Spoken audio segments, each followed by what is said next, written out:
we leave off here? Got these things going. Don't really feel like working on that kind of stuff today. Could probably clean some of this stuff up. That might be fun. Shoulder pads here. Some miscellaneous attachments and boots. Let's do some boots. Preferences. Edit. Turn off align cursor to surface.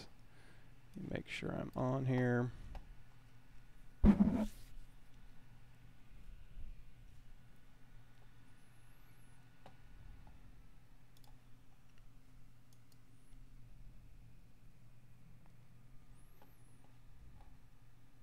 There we go.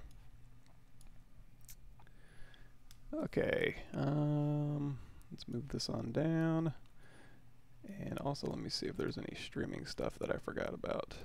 Sorry for missing last week.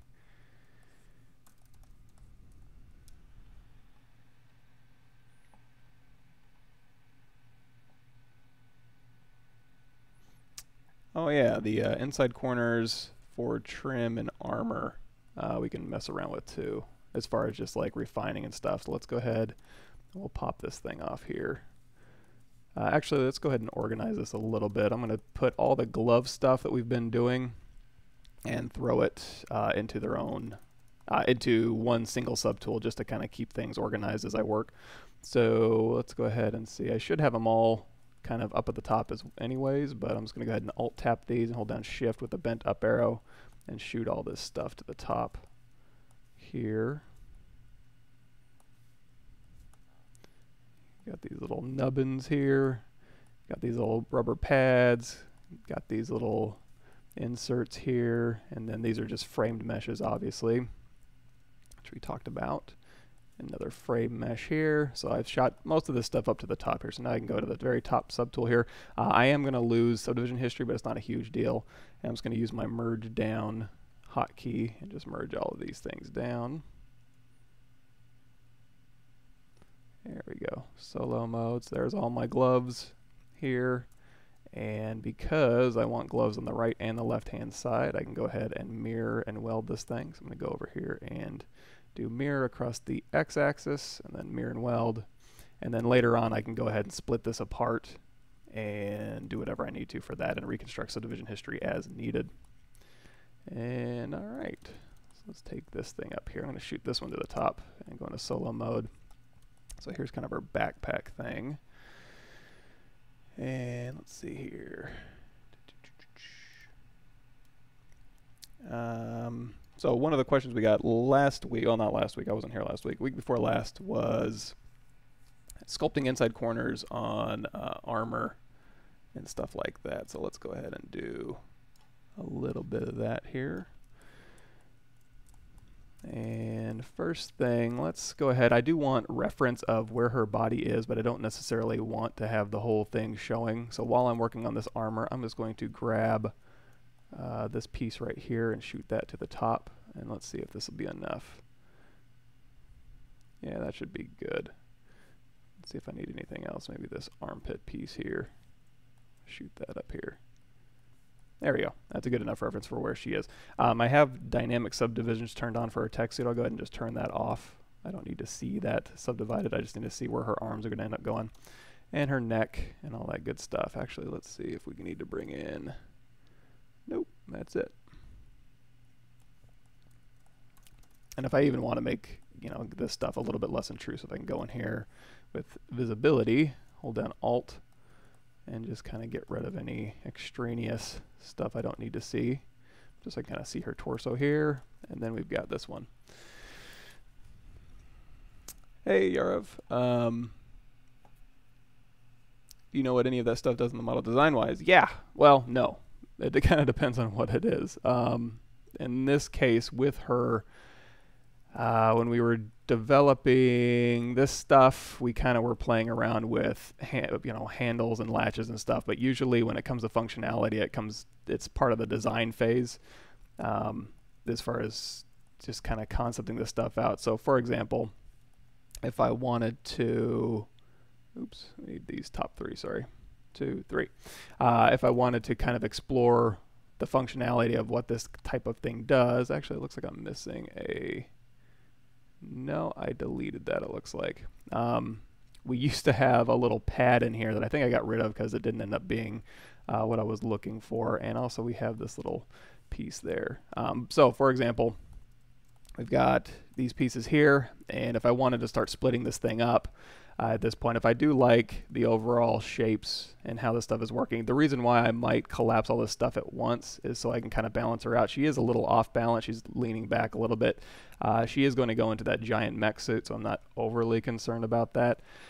But while I'm looking at it like this, I can go, you know what, let's go to our move brush here. We can kind of move this in, and maybe kind of, you know, while these things is still super loose, I can go through here and make minor adjustments and kind of throw that out front and go to the front here. And she has shoulder pads too, but and I could bring in a proxy of the mech suit armor, but I'm going to go ahead and have that fit around what I end up throwing on her as her kind of secondary armor here. So that's good enough for me, I think. And for these ones, these are all still split up into groups. Now there's a ton of polygroups and slicing going on in here. So instead of doing a group split, what I'm going to do is probably do a split to similar parts. And hopefully that'll go ahead and split it out. Yeah, so now usually split to similar parts works. If these were mirrored, it looks like these had slightly different topology. So I'm just going to shoot these to the top here and then merge those down, just to kind of get things symmetrical. I am symmetrical across the x-axis here, and I could go through and manually break this thing up. So there's that inside piece. We can just hit Control W, make that all one polygroup here, and all those pieces here. So now that I'm kind of split up, once I split things or do any of that kind of stuff, what I'll usually end up doing is a quick save and just reload that last quick save, and kind of just dump my history there. Okay, so we have her helmet, we have this on here, and we'll end up having a big glass case over her head as well. Do we need her helmet for reference? Maybe. Let's go ahead and bring in her helmet. I'm going to shoot that up, and now we can kind of just isolate just what I'm looking for here. There we go. So here's all the pieces we're going to be working with, and I can go through here. Now she does have just hands with gloves, and those aren't going to be inside of gloves or anything, or if they are, they can be separate from the mech suit. So she does need to access anything here, like if I'm going to put a button here or a button here, she'll be able to reach it. Or if I want to turn this into a handle, I can do that. You can see I actually had this as a handle, and I kind of broke that off. It wasn't really working for me, but we can kind of play around with that. So if she wanted to, you know, reach up and pull this forward to unhook this and then have this thing slide out, all that stuff is things I'll be thinking about while I start breaking this thing apart. So I've already got it kind of broken apart. We see we have these big major pieces here, and then of course this kind of pad over her shoulders here. Let's go ahead and turn on transparency with Ghost here, and we'll kind of go through here and push that around here and make sure that this thing will kind of give her enough padding around her arm and shoulder. Let's go into our clay brush here, and we'll just kind of knock this back, and we'll go into smooth. I'm going to grab smooth stronger, and we'll kind of knock that back there. And this is mostly filler, so if I alt tap this one, I'm going to make sure this kind of fits right up in there. And maybe we can kind of turn these out a little bit. Now this kind of hard edge stuff, when we go into final, what I can do is rebuild these things with cylinders and make them, you know, perfectly round. Obviously this thing's a little bit wobbly, but that's okay because I'm not sure if I want to stick with this or not. If I tap this one, I can kind of get in here and see, you know, make sure this thing fits, and I can also make the decision if I want this thing here to kind of fit around that little bottom piece here. I'm going to go crank up my Z intensity a little bit.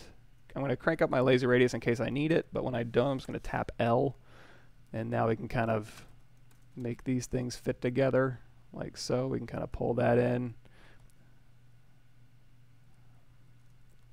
and then this can kind of be a thing that maybe rotates here and then clamps down like so. And all pieces I can rebuild. If I want that to go here and rotate, maybe even this thing I could turn into like a little more something you grab or hook on something, and I can kind of pull this out. So I would use maybe my clay buildup or my clay tubes, or even just sometimes I'll just use my clay brush with a square alpha or a round alpha. Usually I use that for like anatomy type stuff, but I can also use it for a little bit of hard edge modeling. So like clay buildup's a good one, or clay tubes, and kind of start figuring out where these things go, and you know, also trying to think about, which I haven't been doing at all really, is what the backstory of this character is, or what she does, because that'll really help inform the overall design. Is if I can kind of think about, well, does she, you know, go on mining expeditions, or does she do bookkeeping and accounting? You know, those will have those will do different things to what her equipment is, obviously. So she doesn't look like much of an accountant, but if she was, I would try and think of, you know, calculations, or I don't know, organization with her armor, which would be a tough one. But hey everybody, thanks for showing up.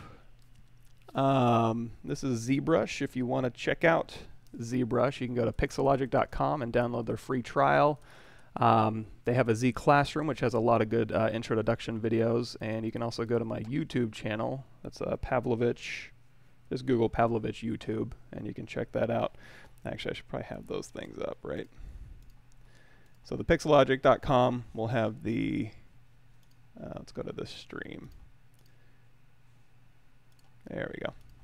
If you go to the intro to ZBrush here, you can go through a fairly, I wouldn't say concise, but it's for 50 free videos. You can kind of go through the basics of ZBrush and kind of learn all the cool things you can do with ZBrush. Right now what I'm doing is kind of a concepting, just kind of a loose sculpt and trying to figure these pieces out. And then once you get past that point, you can use a lot of different tools to rebuild. And you don't have to do sculpty stuff in ZBrush. You can do a lot of tiling stuff we've gone over before. If you want to see previous videos of this particular channel, if you go to the Pixelogic YouTube channel, you'll see everybody's, which they have a lot of really talented people streaming all the time. You can check that out on Twitch TV. And then there's the previous videos if you missed any. Those are the previous videos on this particular workshop series that we've gone over, and just kind of, it's nothing really super specific as far as like what we work on. I try and keep it loose so I can answer lots of questions as I go. Occasionally or eventually I might have to, you know, get something done on this poor lady. We've been kind of messing with her. I usually just bring her up as kind of my something to do while I'm waiting for people to show up, but looks like, you know, if I can make some headway on this thing, that'd be pretty sweet too. So really what I'm doing now is just kind of indicating where pieces might rotate and turn, and how these can be somehow integrated as well. I can kind of push this piece, maybe instead of just stopping here, I can go ahead and give this like a little lip down, and I'm switching between my clay brush and my standard brush, and now I can kind of push that up. Now of course from the back, gotta make sure there's nothing weird going on. I'm not sure if I'm digging that recess overly much. Let's go ahead and fill that in. So I'm gonna grab my play brush here, and let's kind of fill that in and keep playing with that. So also if I want to pull to a corner, I'll go ahead and do my move with AccuCurve over here turned on in my curve menu, and we can kind of just box some of this stuff out. Might give us a little bit more of a different look than just that rounded out stuff we've got going. And okay, also another thing to maybe think about is if she's going to have any lights or anything and material breakup as we go forward, maybe trying to integrate some of those. On the helmet we have some areas for that, and I guess if we want to see her head we can pull that up through too, but I think we'll be okay. And so we've got this here, and the concepting stuff again is something I'm going to try and get done just on my own time. It's not a particularly I guess to me, interesting thing to watch happen, because really I'm just kind of looking around for ways for these shapes to be something as far as like functionality, and also integrating it's just going to be kind of just as these pieces come together, figuring that out, how they interact with each other. But I mean, it doesn't have to be overthought. You can just go in here and just start making stuff, and that's fine. Like this piece here is part of her suit, and that'll fit right up in here, so I can turn this into some sort of a housing for a latch, or something that'll keep her tech suit kind of clamped up in there. And we're just going to kind of indicate an edge here, which we can clean up later when we decide that we do indeed like this edge. I did have a question on last stream about, polishing or kind of refining inside corners like this, and this will just be with the H polish brush. If you hold down Alt with the H polish, it'll polish up, and if you let go of Alt, it'll polish down. So when I'm doing inside corners, what I'll do is I'll H polish up a lot, and I'll also overshoot. If I want nice smooth surfaces, I'll kind of overshoot my brush and then just use a feather touch. Obviously I'm using a tablet. We went over this last time too. I think it was as an Intuos Pro Medium. You can use a Cintiq, a tablet. Doesn't have to be Wacom, or Wacom as they pronounce it. But certainly something with pressure sensitivity is going to help you a lot, especially with brushes like the polish brush. It's a little bit more of a, it's a finesse brush, like Wayne Gretzky. You're going to need to kind of go back and forth a little bit, and you don't want it 100% on or 100% off, just because you're going to want to polish these things down as you kind of feel through the surface here. So these inside corners here, again, it's just H polish, holding down Alt and then letting go of Alt and kind of polishing back down. It's not perfect, but at least it's an indication of what I would go in and rebuild or ZRemesh. Yeah, I do have a couple strategy for running cables. Yeah, and so I do have like a cable port here. For example, let's run a cable port from here to here.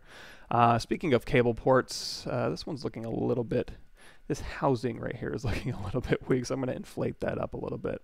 And what I'm going to do is, you can, if you want to, just like even with just a clay brush, you can kind of give an indication of like where something might fit or go. It's something as simple as that. If you wanted to get a little bit fancier, you can go in with like a custom alpha, which I have, you can go into alpha here. I have a bunch of hard surface alphas I downloaded from Gumroad. And of course you can make your own. We've gone over that as well. And here I've got just like a simple, oops, I want to go to my brushes here. Once you load up a brush with an alpha, we can go to, what am I looking for here? LMNO, geez, these are, learn my alphabet again. There we go. And for example, here's a simple screw port. It's just got a simple alpha here, and then we can just use a drag rectangle or drag dot to kind of put in a bunch of screw ports like this. Of course, you can also go to like brush, insert BI. We'll go to the model toolkit here. And if we want to do like a really like modeled out one, we can grab any one of these, anything that looks kind of interesting. We'll just grab this one here, and we'll pop that right in there, and then we'll go ahead and do a split mask points, which will be under your SubTool split menu. And so that can be a housing, let's say, for our tube. So we've got one here, and we've got one here. Now, if you wanted to make these both the same size, what you can do is you can hold down W and then Control Shift, and then go ahead and just transpose this thing back in there. Or even better, let's go ahead and delete that. And we're going to go to Brush, Insert, Model Toolkit, hit M to bring this menu up, and we're going to grab this out. Now, when I drag this out, if you hold down Control, it's going to snap to your brush size.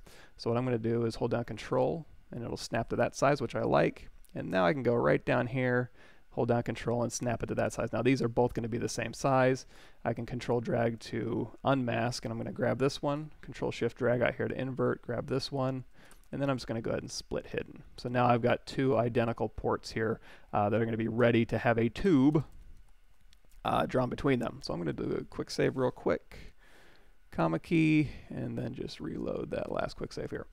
So now, if I want to put a tube in between here, you might think the most obvious one would maybe go to B, C, brush curve, and you can like do a curve tube.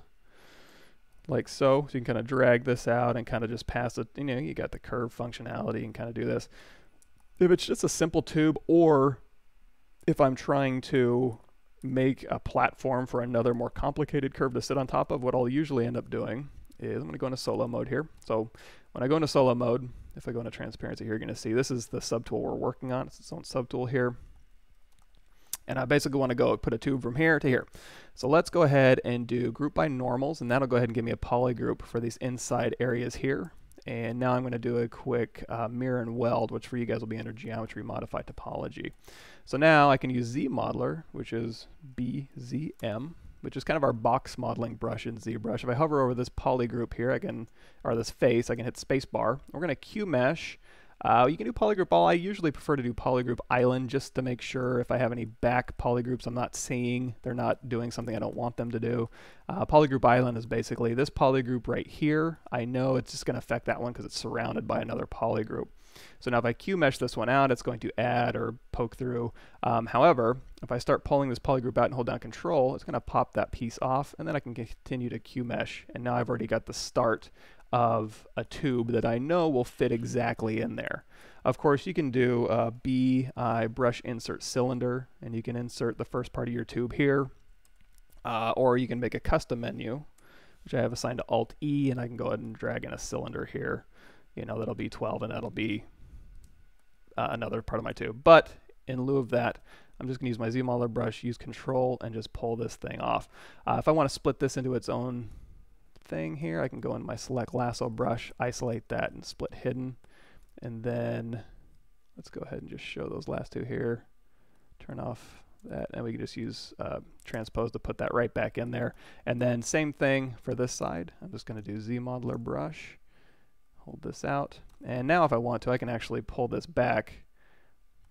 Now if I Q-mesh this back, it's going to want to like attach itself. So instead of doing Q-mesh, what I'm going to do is do extrude, and I can pull, oops, we'll do extrude polygroup island. There we go. And there we go. It's now this one, for some reason, when I'm pulling these things out, it's kind of shrinking the mesh here.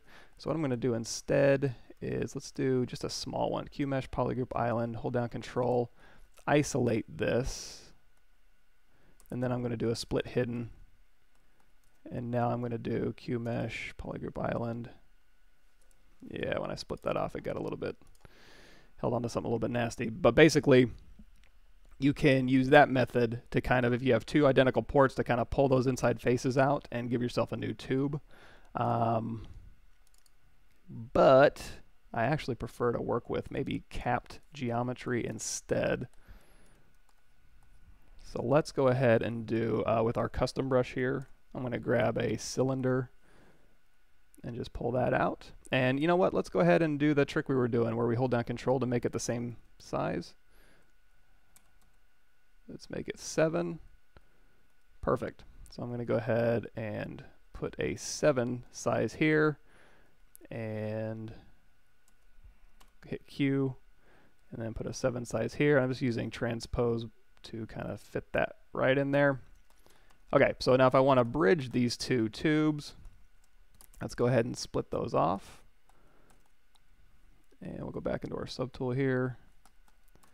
Okay, so we've got our two tubes, and let's go ahead and do Control-Shift, select our last. So I'm going to grab these top polys here, Control-Shift drag to invert that, and delete hidden. And then same thing for this one up here. You don't have to do that. You can go in here with your ZModeler brush, hover over face, and do like delete flat island, and that'll go ahead and just delete that island with all those things. So they're on the same flat plane, so you can just kind of delete those. And now what we can do is we can hover over an edge. We're going to bridge two holes. There's a lot of options in here. We're just going to keep it on the defaults here, but the important thing to notice is the interactive curvature and resolution is on. So I can just click here, and I'm using my mouse. Sometimes I'm getting old, so sometimes, you know, trying to, you know, get one of these little components is a little tough. So I'll grab my mouse and I'll just click on this one. And now you can just kind of pull out and just give yourself more resolution and more curvature if you want to, and kind of dial that in. Now if you want to control this, let's go ahead and turn everything back on here. If you want to control this a little bit more, which I do, what we're going to do is put in a we call it, like an interim mesh here. So that's kind of bridging those two. So let's go ahead and undo that. Let's go here. My caps lock on. There we go. So, you know, this is going to go here, from here to here. And let's say I want to control a midpoint in here. So what I'm going to do is control drag over this and mask it, control tap to invert, and then control shift to kind of pull this one out. And now I can kind of rotate this one around to kind of provide, you know, a half step. And I can do that as many times as I want. Before I do that, I'm going to go ahead and do, again, hover over this face. We're going to delete our flat island here, because we're going to have to connect this one to this one, and then this one to this one. If I want to drag out another copy, just control shift with my transpose, and then put this here. There we go. So now we can just, again, go through, and now we can bridge two holes. We can go here to here, and then we can go here, and, you know, just dial in the resolution and curvature that you want, obviously. Oops. Here, here to here. So you want that kind of curvature, and then here to here. And obviously we don't really need that much curvature for that one. And then here to here. Oops. And you just kind of dial in where those hoses go. Now you don't have to use this. This can actually just be a bridge that you can, and of course you can always go back in with your move brush. Let's go to Preferences, Edit, turn off Align Cursor to Surface here. And you can use this as a bridge for another curve brush you want to put on top of it if you want to just kind of use it as a platform. I ended up doing that. Give me a second here. I'll hop back into the chat just a second here. These are all websites I need to just have pulled up when I log in here. My profile. So when I was doing, if you go to my ArtStation page, you'll see a lot of breakdowns. But when I was doing this guy, you know, he had to have the bullet feed go all the way through here and then all the way into his gun. Instead of just pulling out a curve brush using that, what I would do is build a platform first, which is just like how I showed you, just kind of doing a quick platform to put this on, like this, for instance. And then if I wanted to, I can just really quickly just DynaMesh this thing and then go in with my trim dynamic and kind of start building out. Let's turn off our lines here. We'll start building out. We'll flatten this plane here and just give it, you know, the curve brush something nice to sit on. So now if I go in and I actually have, well, you guys will have it too. If you go to BI, Brush Insert Army Curve, hit M, there's a bullets in there, and you can just drag your curve right along that nice flat surface, and then it'll insert those bullets, and you can kind of just pull this out. Or I also have another one here. So if I go to brush, we were back in the military. There we go. And I made an insert bullet feed for that commander guy you just saw. When I put mine on, it kind of, my mesh was a little bit different. So what I'm probably going to have to do is just redraw this curve. I'm going to make my brush a little smaller, give me a little bit more resolution. So I'm going to kind of follow along here, and I can just continue this curve as we go down, like so. And I can make my brush size as big or as small as I want, and just retap that to update it. So that's the bullet feed that I have. We've got the little bullets in there and then a little casing housing on the outside. How's everybody doing? Thanks for showing up. If I miss any questions or anything, I apologize in advance. Just keep shouting them out. I'll see them in the, I just go over to the chat and kind of get a quick glance.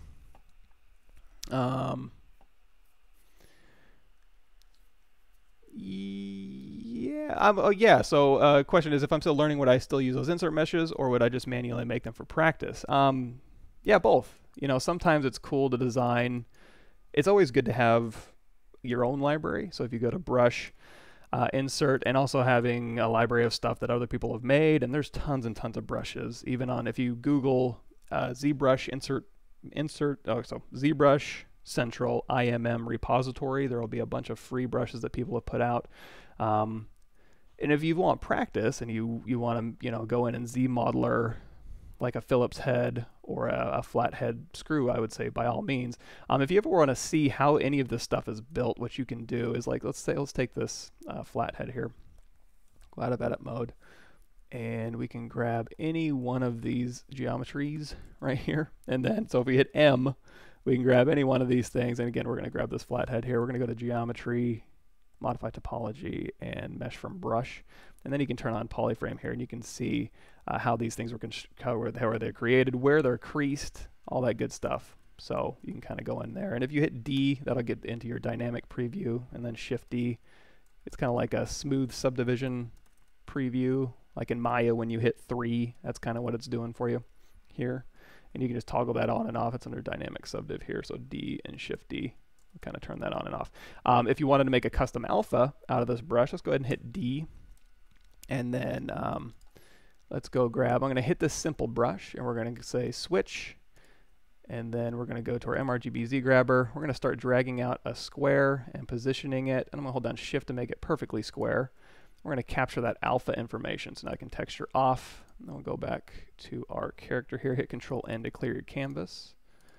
And now instead of, if you know, I prefer to have an actual piece of geometry for material breakup reasons, but if you wanted to, you can also take your standard brush, clone it off, go ahead and grab a drag dot, take your focal shift down to -100 and grab that alpha you just made. And now when you drag that on, you can hold down Alt, which, you know, if you hold down Alt, it'll kind of give you a cool like handle look. Let's go ahead and turn off lazy radius by tapping L. So that'll be kind of like a recessed handle, or if you don't hold down Alt, it'll just look like bolts, obviously. Now, again, if I wanted to make these a different material, I'd have to go in and paint these individually. So what I would prefer to do is, I'm just going to grab this alpha here, crank this intensity up, so we can just grab like a recessed alpha here, and then we can go to Brush, Insert, Model Toolkit, hit M, grab that flathead, and just stick it right in there. Go ahead and do a split mask points, hit D if you want to for that dynamic preview. And now you've got an actual piece of geometry in that recessed area that we can just fill with another material ID or have it as a separate mesh. Cool. All right, let's check that out. Oh, very nice. So Snife LO4 thanks for watching the tutorials. I'm glad they're working out. He's got a cool character here. That reminds me, I got, and that's really slick. I love those legs. That's really cool stuff, man. That's going to be really cool when you're done. I had some, who was it? On Twitter, somebody, actually, I have it right here. So if I go to, give me a second here. Go to streaming. It was Emmett Kilo. Tweeted me a model that he wanted me to kind of go over, and I'm not against that as far as just bringing something up and kind of go hacking away at it, but it ended up being a ZBR, which is a document. So that's if I was to, for example, this is a document here, so if I go out of edit mode, I can start, you know, dragging more and more pieces off, or I can go to a cylinder, and this is just a document. I go to alpha, grab doc, and it's grabbing like the height information of my document, but it's basically a 2D image. I can go in here with my simple brush, and let's give it an alpha. And you can kind of draw and kind of sculpt with this 2.5D information. And then if you go to document, save as, it's going to save as a ZBR. Unfortunately, when I bring this back in, I can't sculpt on it. So it's just an image. Basically, it's a 2.5. It's an image with height information, basically. So that's what I ended up getting. So I won't be able to modify that, unfortunately. But yeah, if you did want to send me something, it would be, I would say just go to Tool, Save As, and just go ahead and save as a Z tool. And that's, you don't have to save a Z project or anything. A Z tool is fine. Let's go ahead and get rid of these things here. SubTool, delete, and there we go. Now, as far as design and functionality, would I want a hose kind of going through here? Probably not, but I might be convinced to maybe pass a hose underneath here and kind of wrap it around. You know, usually when hoses are kind of, if it's on like a front loader or something, or one of those claw grabber things, you know, you'll see hoses go up and around. They'll be strapped or bolted to the thing, and sometimes they'll loop out and around. But they're probably not going to catch on anything because you're not going to be scooping stuff with heavy machinery too close to anything else. But generally speaking, with like a human model, you don't want a bunch of tubes kind of hanging out. Because, you know, if you think about if you ran around all day with tubes looped off at you, how often those things would get hooked on coffee tables and door handles and stuff like that. Cool. Yeah, BZM is the ZModeler there. Cool, cool. Let's see. When I'm applying for a junior position, is one project in my portfolio basically demonstrating my entry junior level skills enough? Kind of depends on who you're applying to. Sometimes they'll want to see a little bit broader range, or you know, if you have one really good one, one's a kind of a low one. I would shoot for 3 to 5 if you can, just to kind of make sure that that one wasn't a fluke, you know. So when you just have one image, it's like, well, this one's really good, but I wish there was just a few more to make sure that you're consistent, you know. Let's see.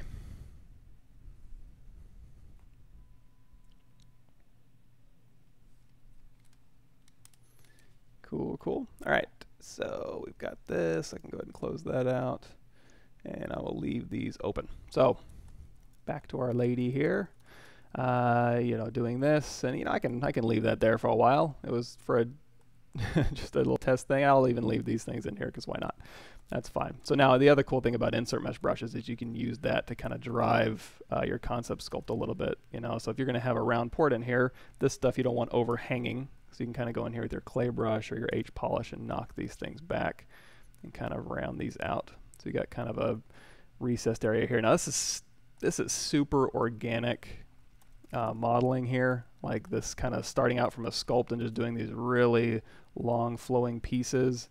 And that's just kind of the look we're going for. It's not necessarily a must do. You can do as crazy hard edge boxy modeling as you want. You know, in fact, we've done robots previously. Maybe that was on my channel, but like super boxy robot stuff we've done. This is just something a little bit different than that. Kind of getting some softer, smoother shapes in here. And again, just holding down H polish and just kind of refining these a little bit.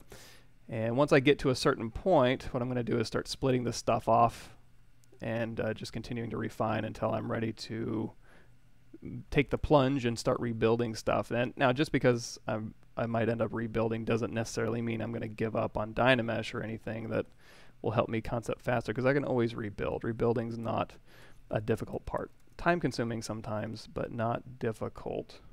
So I try not to shy away from, you know, the rebuilding process. I'll avoid it if I can think ahead, but I'm not going to let it limit me to, you know, keeping a shape I don't necessarily like or not adding detail because I don't feel like trying to box model and smooth all that stuff. You know, I haven't loaded up a coffee. I feel like I need to. I feel like I'm a little low on gas here. But we'll make it through. It's still early. I'm not waking up, but a long week, and it's nice to kind of get back in the groove of things. Work's getting a little bit hectic here. I don't really like this panel cut through here, so I'm going to go into my Damien standard brush. I think this one by default has lazy radius turned up a bit, and basically what that's going to do is just smooth my strokes. So I crank that up. That's going to drop that rubber band behind it, and you can do nice smooth strokes like so. Or you can tap L to turn that off, and we can kind of just do, you know, cut through here, cut through here. Now, you know, you can just bake this off and it'll read as a panel line, and then you can go through here, and I think we have like a little thumb latch brush here. We'll call that the simple, there we go, simple bar here, so you can hold down. Let's go change that to drag rack, so you can kind of, on one side, you can put in like a little recessed latch. I think Mike Jensen did this in his Eat 3D video here, and you can put one on the other side and it'll kind of look like that. Now these aren't two separate panels yet actually, so I'm probably going to hold off on doing that because I do like to go ahead and split those things off, and then we can continue refining this area in here. And this is just going to be a padding around her neck because you don't want armor. She does have a tech suit on here, as you can see, but you don't want heavy metal and plastic and stuff sitting directly on your character because they're going to get chafed. So we're going to put a little bit of a little breathing room in between that armor and her that we can kind of fashion up. You can mask this and then use transpose to kind of pull this stuff out if you want, just to kind of make sure these things get wrapped. And of course, turn on transparency. If you don't have ghost turned on, you won't be able to go through the mesh as easy. So I tend to have ghost turned on a little bit, so I can kind of just select right through there. There we go. And we'll go in with our standard brush here and let's crank that up a little bit. I'm going to crank my lazy radius up and then just kind of start indicating where I want that padding to go. I'm also going to change this to smooth stronger, which for you guys, I don't know if it's loaded up by default, but you can hop into your comma key, which will bring up your light box, go into brush, and then there's the smooth brushes in here, and you can grab any of these smooth brushes that do all sorts of cool things. And where that stuff is when you hold down shift, there's smooth brush modifiers, and it's just the weighted smooth mode. Right now it's set to 1, which is stronger, which is just going to smooth a little bit stronger. If it smooths too strong, just hold down shift and drop your Z intensity down. That just gives me a little bit more leeway than the regular smooth does. And then this will go up around her neck. This helmet's kind of in the way, so I'm going to temporarily hide that. There we go. And now we can kind of see, where this lip would end up going. And then this is kind of poking through, which is okay. You're probably never going to see this stuff, but we can go ahead and knock that back with our clay brush here. Just knock that back inside. So now we can kind of see where that padding is going to end up and where its boundaries are going to be. So if we go in and want to rebuild this with ZRemesher, we can certainly do that. Like so. Cool. And then we'll go in with our clay brush and we'll kind of just build this up. Now this piece here is just kind of a cylinder. If I hit D, that'll give me a dynamic preview, and that's just kind of sitting in there, so I can, if I want to, I can kind of use that. It looks a little bit weird. What I'm going to do is I'm going to do Shift D, and I'm going to go to Insert Single Edged Loop with my ZModeler brush. That's BZM. And now we're going to Q mesh a single poly. We'll just pull these out like so. And now I'm just going to do a crease like that. And you know what? Let's go ahead and uncrease these. So I'm going to go hover over that edge, and we're crease an edge. Hold down Alt to uncrease. And then we'll go ahead and crease these here. There we go. So we can kind of pop those things out like that. Give it kind of a bare head look. And now that'll give something to kind of latch on. Or if I want to put small tubes in here, I can, or a big tube, or an inlet or a valve, that kind of thing. We can also bevel this edge if we want to. Let's see if that'll work. So we'll go here, do Shift D, and if I go here, we can do like bevel edge loop complete. And then I kind of just put a bevel around there. Let's go ahead and increase poly group. And then probably, let's go Shift D here. And let's go ahead and uncrease. So we'll go back to our crease menu here, uncrease these edges here. And we're doing this across X symmetry. So I only have to do one side, obviously. Increase this here. There we go, good enough. And now you can also just use your move brush to kind of dial these things in and out if you'd like. There we go. D. And then we can kind of, and now we have something to integrate. Like if we put bolts on here, and then that will look like this thing is bolted right into this underlying mesh, which we can now start refining underneath here. So we can kind of maybe pass an edge through here, like so, and that'll kind of be bolted down. If I want to really raise this up, I can go into my Damien standard brush, go into solo mode, hold down Alt. You can kind of build up a ridge here. And then go back in with our clay brush and just kind of fill up to that point here. And then you go back in with your H polish or whatever. And then just hold down Alt, and we'll just continue to polish up to that ridge there. So again, letting go of Alt, holding down Alt, and all that good stuff. Now I do have these little demarcations of like stuff going on in here. If I wanted to like maybe cut a panel across here, or hold down Alt and cut a panel across here, I'm just kind of ignoring that for now, just getting my basic shape in there first, and then I'll worry about that later. And then go in with my Damien standard brush here and kind of cut this in. Maybe. And also trying to think of like if this thing was going to be manufactured, if this thing was a piece of plastic, you know, would this go into an injection mold and would it be a one piece, or would they, you know, do this piece here and then kind of cut it here, and then this thing would have a tab that this thing would fit in, and this is, you know, maybe one manufactured piece like so, that kind of thing. And then just going through here through Move Brush and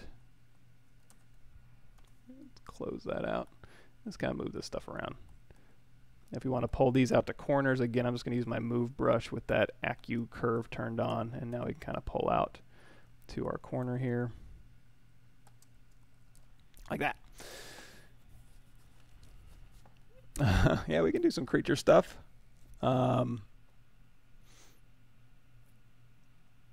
Talk about that weapon retopologizing that I sent you on Facebook. I'll have to look back through. I've been off of Facebook for like a whole week, so I'll have to go through that. Weapon retopologizing, I usually do quick and dirty for concept iteration. It can be a little bit trying as far as, you know, getting when you go and retopologize harder surface stuff, it becomes you just got to go in and rebuild it. If you didn't use the modeler, you did a lot of sculpting or clipping, you can just go through and really quickly rebuild with Z. Let's go ahead and do some creature stuff while I'm talking. You can go in and rebuild it. Whoops. That happens, my brain's off. You have to go in and rebuild the stuff, and then, you know, build in bevels, and then if you're going to UV hard surface stuff, you can either build in the bevel to make sure your normal maps bake correctly, or you can split those off into different islands and then give it padding so that when your normal map bakes across a hard edge, it gets into a lot of production-y stuff, which is beyond the scope of this particular channel. I might hit it on my channel. That's just Twitch TV/PavMike. I've been restreaming to YouTube and Periscope, so any of those you should be able to see it. If we want to set up an armature for our creature, we can set up an armature. Yeah, let's do that. So I'm gonna go here, and let's go ahead, and we got a nice big base here, and we'll go ahead and do some sort of thing with the Z-spheres. Now, why I like Z-spheres is I don't have to worry about geometry. I can just go through here and just start putting this stuff in. Let's go ahead and do like a C-type creature here with maybe some grabby arms. Like so. And I'm also going to use Z-Sketch too, and we'll talk about that a little bit. If you want to put one in here, you can just draw it in. And sometimes that's useful if you want to do like a long tail, and then you just go through here and draw those in and then kind of move this thing around and kind of get that look going. And then for the head, we'll just Z-sketch the head, I think. So let's say this is our base for our creature here, and then we'll start Z-sketching. Yeah, I'm back. Thanks for showing up.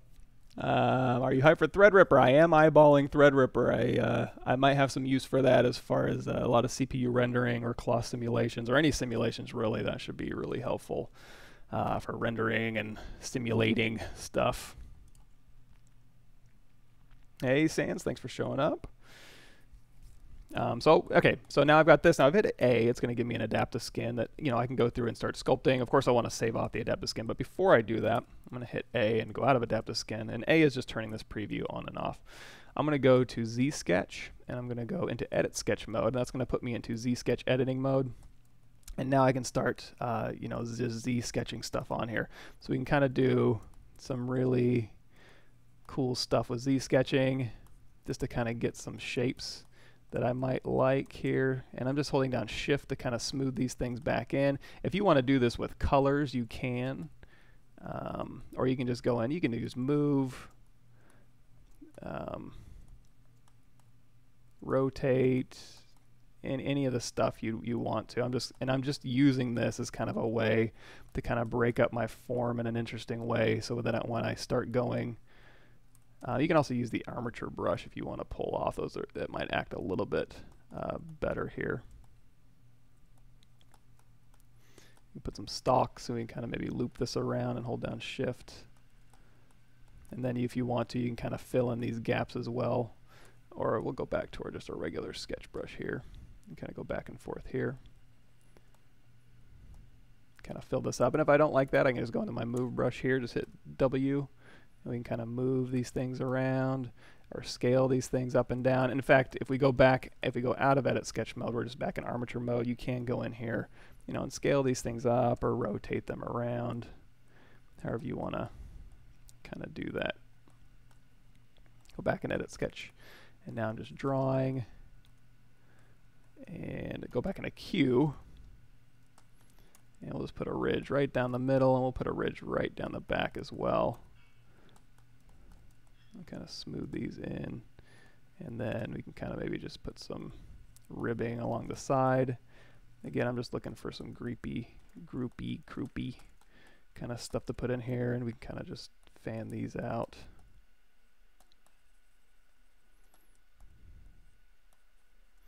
And we can get, you know, depending on the creature you want to make, you can go in there with, you know, obviously reference is so important. You know, grab some sea creatures and stuff that you like, and kind of use different sea creatures to kind of do what you want.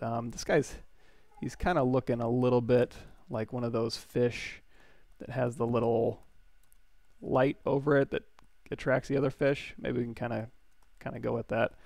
You know, one of the first ZBrush demos I saw was like an angler fish, way like ZBrush 2.1. I don't know who sculpted it, but that's what really turned me on the ZBrush like 12 years ago maybe, was watching that angler get sculpted, because before then it was just a bunch of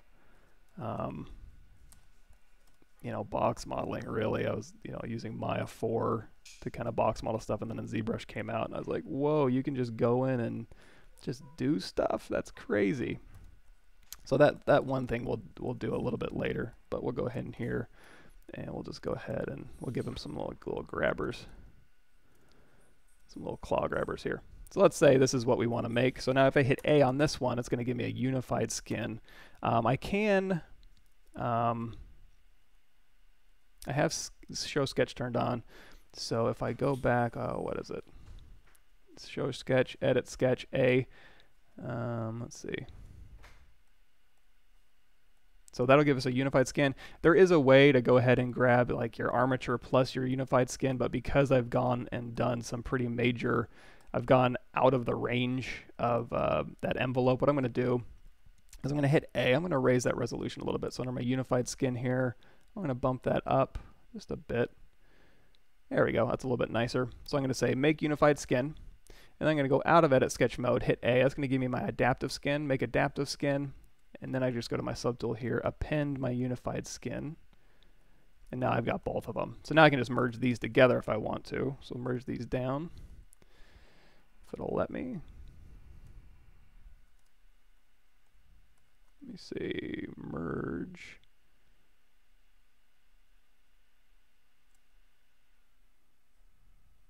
My subtool, did I lose my mind here? Split, remesh, project, extract. How is there no merge? Okay, let's do a quick save. And then we will load ZBrush back up. Let me catch up on our chat here.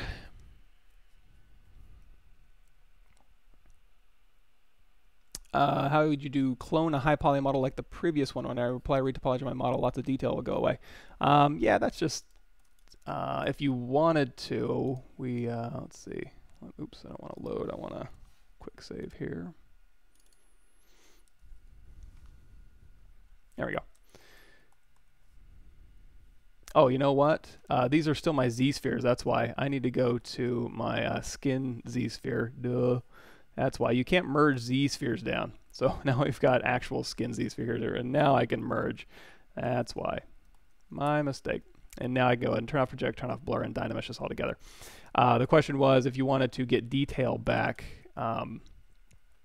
basically, and that's we've gone over that in this channel before. In fact, I will link you to let's see, broadcast 2. These are a little bit hard to navigate because they're so long. But on this one here, let's see, Twitch TV. On this one video here, we basically go through and ZRemesher It was the body blockout base mesh cleanup. Let me send you this link here. So that should work. Basically, you use ZRemesh to ZRemesh your object, and then you use projectile to get your detail back. So to answer your question, Sans, watch that link, and that takes you through. In fact, list index started at about an hour in, about 52 minutes in, and that goes through the ZRemesh stuff.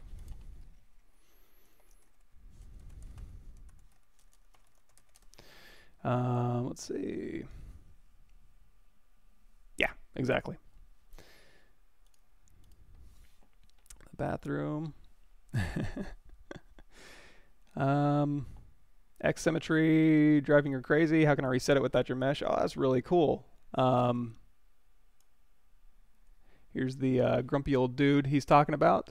Got a lot of cloth on there. So we do on my channel, and a little bit on this channel as well, we go into Marvelous Designer a little bit. ZBrush has some really good tools for getting your cloth ZRemeshed and projected back. ZBrush is great at kind of making those meshes a little bit more useful. Cool. And let's see, let me go back to my, so Yaro says model via email, skin folding and bony protrusion on an organic model, which will be great for this one because I think we're going to be doing exactly that. So I'll go ahead and download that here. Now this is a Z project, so I'm going to have to do a quick save here and then do file. Let me go ahead and throw this on my desktop here. Move here. So go to file, open here.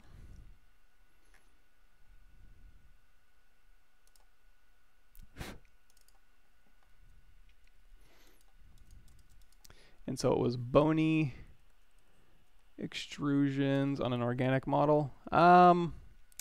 Yeah, so like if we just wanted to do like these collarbones here, we can go through and let's see, lazy mouse, lazy radius here. Let's go ahead and crank that up and then turn it off. And yeah, I forgot I shut down ZBrush. We'll have to reset all our brushes here. Preferences, edit, turn off line cursor service. And we're going to do this on the creature model too. So what I like to do, if you know, I'm going to kind of punch this up and do, I'm going to do smooth stronger, and then I'm going to turn it way down because this is a pretty low resolution mesh. But this is the ideal resolution as I would be kind of building this stuff up. So if we were going to creature this out a little bit, what I would do is, like I was talking before, if you go to clay brush here and then add that circle alpha, I'll use this to kind of build up because it's not as heavy as say the like clay tubes or clay buildup. Those things can get really heavy here. Let's go ahead and crank that intensity up a little bit. What you can do is, you know, you can get some of that platysma going in here for some creaturey stuff, and basically what it ends up being is just diving in there with your standard brush and knocking this stuff back and giving you really kind of the cavities for your object here. And then you can go through here, and then again, I'm just using the standard brush. You can use any number of brushes that makes sense.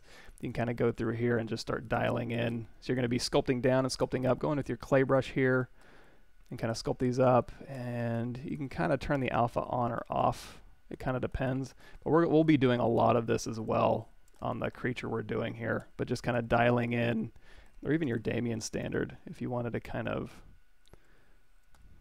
just exaggerate, you know, how these things attach. You know, just go through here and kind of start, you know, push that in and then clay build up around it.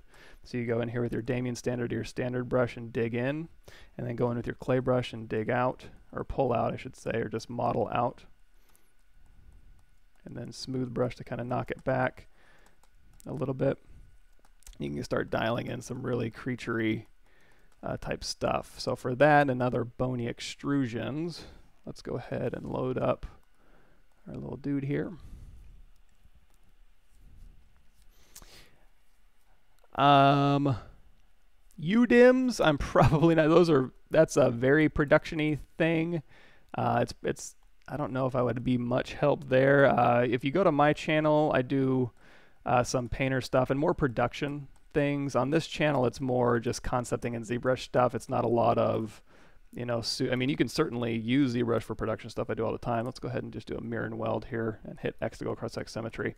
Oh, but to answer the other question, if you did ZRemesh and you're not, you know, you can do mirror and weld, but if you have subdivision history, it's going to be a little bit difficult. But what you can do is go to your deformation here and do smart resim. So if you have subdivision history, you can just mask the side you like and then do smart resim, and it'll keep the side and resim it to the other side if your topology is symmetrical. So that way you don't have to do a mirror and weld and possibly lose any of your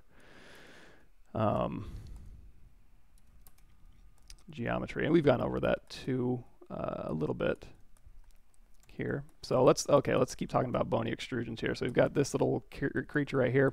Let's go ahead and do some quick anatomy. I'm going to go back into my clay brush with this alpha, and we'll start developing this guy. Now, obviously, these fish usually don't have little grabber arms, and if you wanted to, you could do like a plated exoskeleton, like more of a shrimp arm. But since we're talking about bony extrusions in organic, let's stick with that theme. So we'll kind of do, and you know, at this point you have to decide, do I want more of a dog body where it doesn't have a collarbone, or a fish body that wouldn't necessarily have a collarbone, or do I want to go super creepy and just put like a little, like maybe he's got a little too much human DNA for a creature like this. You can kind of start dialing that in. Little John Carpenter it up a little bit, some vaguely human stuff going on that's a little bit unsettling. So we'll do that. So we can kind of go through here, and we can kind of just, if we kind of want to just play with this area here, let's go ahead and go grab our select lasso. Oops. So basically messing with the shoulder girdle on this weird creature here. So I'm going to go in with my clay brush here. We can start dialing in, you know, where the chest muscles would go. And it doesn't necessarily have to be like, oh, pectoralis major, and it's going to curve, you know, right up here into the armpit. You can have a little bit of fun with it, since his physiology is going to be a little different. And it looks like his collarbone anyways would be buried under like this fatty tissue here. And if you want to, you can actually, if you want to kind of pinch this a little bit, go in with your pinch brush and kind of pinch that to a ridge there. And then as you go, just continue to refine and subdivide as needed. So we can go through here, and we'll go in with our Damien standard. And I'm just going to kind of just indicate, you know, where these muscles go. If he is going to have, you know, he's going to rotate this thing around, he is going to need, let's take our smooth, stronger brush up a little bit. He's going to need a way to kind of rotate his arm around. Now on a cattle or something, it would be like a really broad kind of shoulder blade here that you can kind of go through here, and you can kind of just move that around, and then you can throw like a teres major, teres minor, infraspinatus, you know, all those muscles that go in that collarbone here. But of course now we're getting into our deltoid here. So let's kind of figure out the shoulder girdle a little bit. So usually what will happen is your collarbone will come up through here, and then your shoulder blade will go ahead and add a chromium process back, and then you're going to have the blade will be in here like this, and then muscle will go up on top of that there. So the deltoid will kind of attach to that scapular ridge here, as well as the collarbone here. And let's go ahead and you can pump that out and move this in as needed. And then we can have some more muscles kind of going through here, and we can put in maybe some sort of lats kind of cutting across the bottom of that here, so we can kind of dial in some lats. Now underneath the lats, a lot of times you're going to see, you know, some like rib cage stuff, so you can kind of maybe dial in some indications of a rib cage, and maybe serratus anterior underneath if we wanted to. And, you know, along the spine, you can have a little bit of fun. Doesn't necessarily mean he has to have like, you know, traps connecting down the back, although that might look kind of cool. There's nothing wrong with that. You can give that a shot, maybe have some overlapping muscle right through there. But as we continue working down, let's get to that bony extrusions I was talking about. So I'm going to move, just with my move brush, just kind of move this stuff back just a bit. And then underneath here, we can kind of dig this in. And now we can go through here. You know, and this chest muscle can go to the middle, or it can stop at like kind of a bony ridge here that can kind of put like a little housing around that muscle. I keep saying housing this morning. A lot of housing going on here. There we go. And now this kind of flared out thing might be kind of cool for like maybe like some ribs kind of going back through here. Kind of puffs up when he breathes in, that kind of thing. And again, just going with your move brush or even the inflate brush, you can kind of just inflate some of this stuff out. And that bony housing can maybe, you know, kind of be like a sternum here, kind of just like a bony outcropping. And then underneath this can be continue to be bony, or it can be more of a like a gas sack type of thing for buoyancy or whatever. And maybe we want to go in and inflate this a little bit. Maybe his eggs go in there or something. His eggs, her eggs, you know, it could be a him. He can carry eggs too. We'll kind of go through here and kind of just dial this stuff in. So on the arms here, and we'll do arms and we'll do little creepy little elbows, and that'll talk about a little bit of that creaturey, bony stuff. So we'll go ahead and dial in, you know, the ulna would be back here if we're doing human arms, which is kind of, again, it's kind of creepy. I like it. So we'll go ahead, and because he's pronated, we're going to go ahead and just pass over that brachioradialis here. Let's go ahead and put in like a skin, a webbing between his bicep here. We'll kind of go in with our Damien standard brush. We'll dial in our bicep right here, and then our brachialis will be somewhere in here, and that's going to show on the top and the bottom. And you know what? Let's help him out a little bit and give him a little bit more form here, and then go in with our clay brush here. We can kind of start dialing in like the triceps here. And again, let's just go in with our inflate brush, and we'll kind of inflate up this back here. So we'll go thick to thin.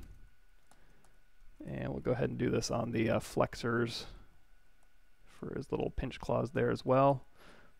And then the extensors on the tops here. So I'll kind of dial these in like so. And then of course this is going to kind of fit right in here. Smooth this down. Just keep DynaMeshing. I'm going to raise that resolution just a tiny bit. Let's do 160. And of course all of this stuff is under geometry, DynaMesh. Where's that? There it is. All your DynaMesh settings are in there. If you want more information on all the custom menus and hotkeys and stuff I'm doing, I will send you to this link here. If you go to the Intro to ZBrush Part 2, all those things are free. Yeah, another UV tool. You can use UV Master in here for your ZBrush UVing. I use Hedis a lot still. My tools are pretty good, but I use UV Master all the time, especially when I'm just, I want quick iteration on my stuff. ZBrush is great at that. So this is going to be here, and then it'll kind of dial in. And so we're going to tuck this brachialis, or I'm sorry, so here's our brachialis here. I'm going to, right in between here, I'm going to tuck this muscle right through here. And again, I'm just kind of dialing this in. Now, when I dial it in, it doesn't have to stay that ripped. I can just go through here and smooth that out if I want to. I'm just kind of giving indications of the muscle flow, and then using my move brush. So it's really just move, standard, and clay brush, maybe Damien standard as well. I've been using that a bit. Sometimes I do, sometimes I don't. And we can kind of just indicate, you know, these kind of sinewy golem type arms here. We'll kind of clay brush this out.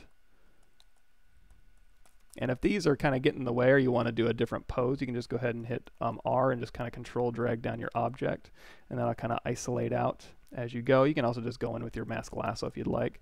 But I am going to just kind of, let's go back here, mask that out, and we'll just kind of rotate these out a bit. Oops, looks like I grabbed a little too much. There we go. So I can go ahead and rotate these out here, kind of stuff those back in, and then re-DynaMesh this back together. We can just kind of clean up as needed.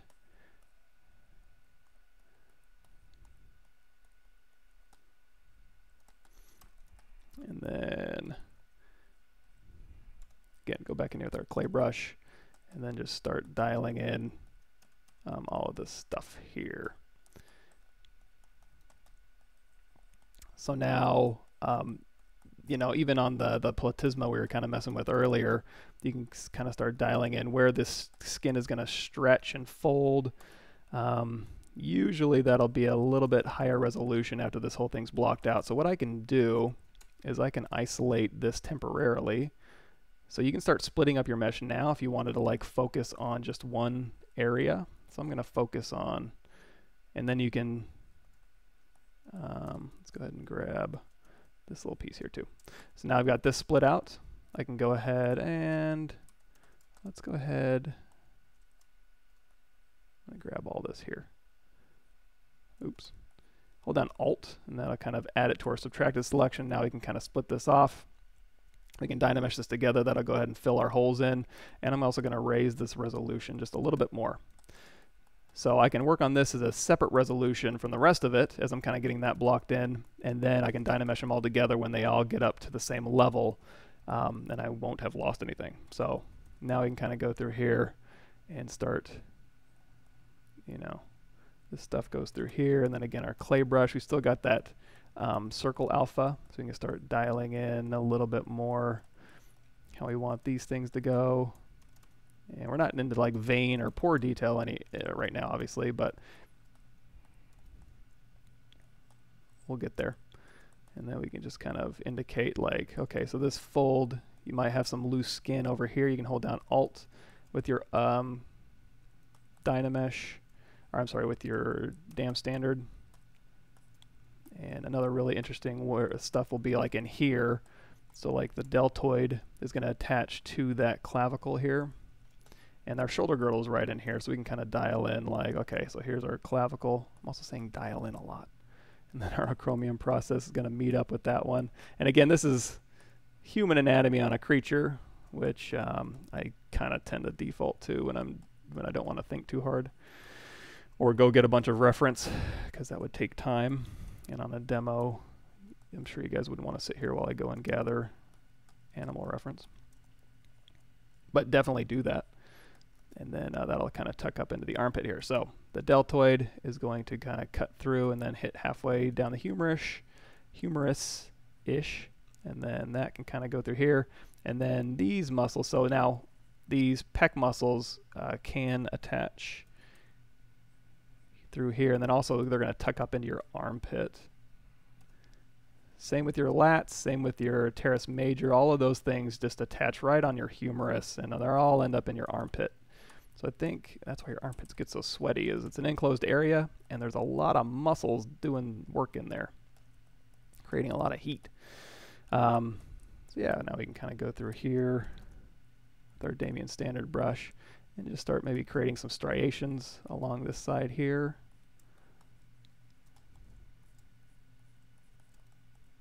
And then, you know, so if we did want this to be striations, and then maybe he has kind of some really healthy lungs in here, you can indicate, you know, first you can indicate the ribs. You can go through here and just kind of hold down Alt with your standard brush and kind of dial that in. And then if you did want to pass like muscles over this, like obliques or any of that kind of stuff, his arms are actually really close here, so it's not a whole lot of room to mess around with. But you can kind of just feather in, you know, muscles over this, just like really thin sheet muscles over those. Let's go ahead and I'm going to flatten these out. These are getting a little too rounded, so I'm going to hold down Alt and kind of flatten those muscles out just a bit. And kind of flatten these out, and then just along the back here too. We can kind of indicate, and we haven't gotten any, this is this kind of form block out here. We haven't gotten into any, you know, details or any breathing holes or anything. I'm just kind of dialing in, you know, where I think like neck muscles would be, so we can kind of indicate like maybe he tilts his neck a whole lot, like looking up and then snapping down, so we can kind of indicate where that action would take place with these kind of folds here. And then yeah, so we got a big muscle that kind of goes along here. Let's go ahead and just connect that right back in here, and maybe has some spine muscles through here, those kind of ropey spinal cord muscles through there. And then here you can also indicate, you know, we've got the rib cage down here. Let's go ahead and just pull that up and back up in. and grab our Damien standard brush. And these arms right now I could actually go ahead and pop off as well. If you're getting a little bit too cramped in there, just go ahead and pop your arms off and work on them separately, just like we did this main torso here. Let's go ahead and just do it. So what I'm going to do is, instead of masking lasso, I'm going to mask pin. We'll kind of mask this off here.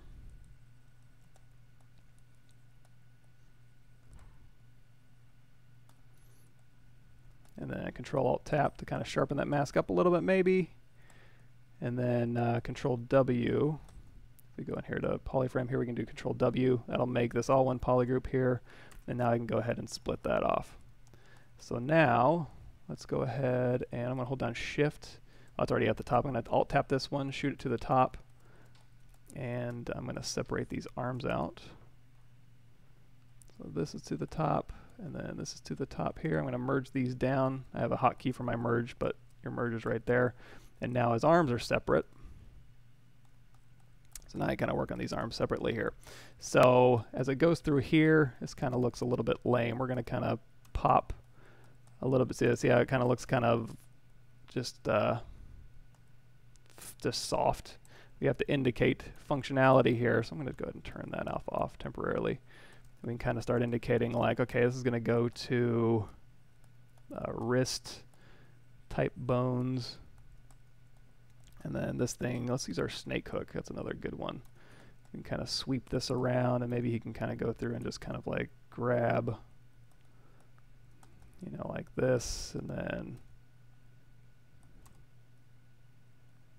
you can use, and a lot of, you know, in lieu of using the move brush, you can also use snake hook. It'll give you kind of a little more severe transitions, which can be helpful when you're doing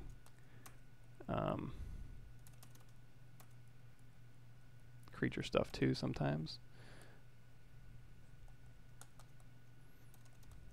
And now we can kind of dig in a little bit more, like where, so this is going to kind of transition over. So I'm going to pretend like this is kind of his thumb here.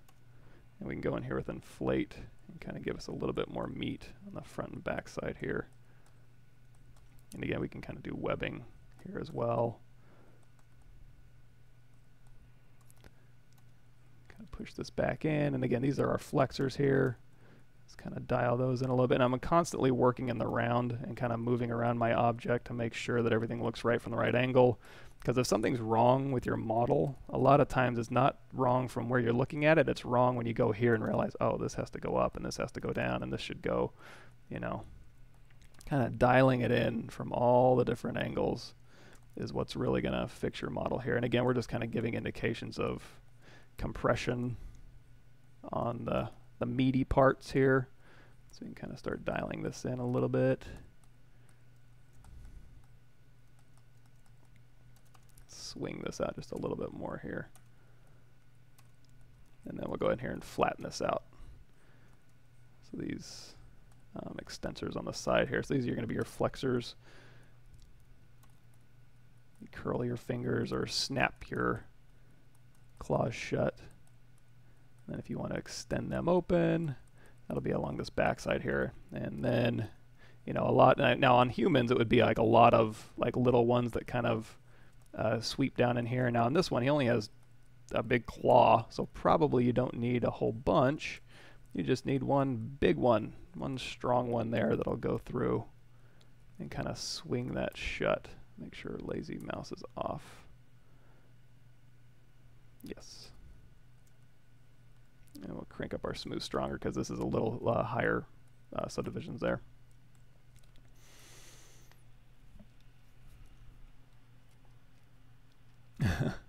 Okay, let's see. See if I missed anything here. Yeah, local symmetry also, if you're working on something over here that's symmetrical, turn on that LSym button, and that'll maintain your symmetry localized, as well as if I wanted to scale these arms up and down. Right now, if I scale them, see how they're going towards the middle and away from the middle? If you turn on, well, local symmetry, they won't do that, but if you turn local symmetry off, it'll go towards the middle and away from the middle here. If you turn it on, it'll just scale locally along that local axis for that object here.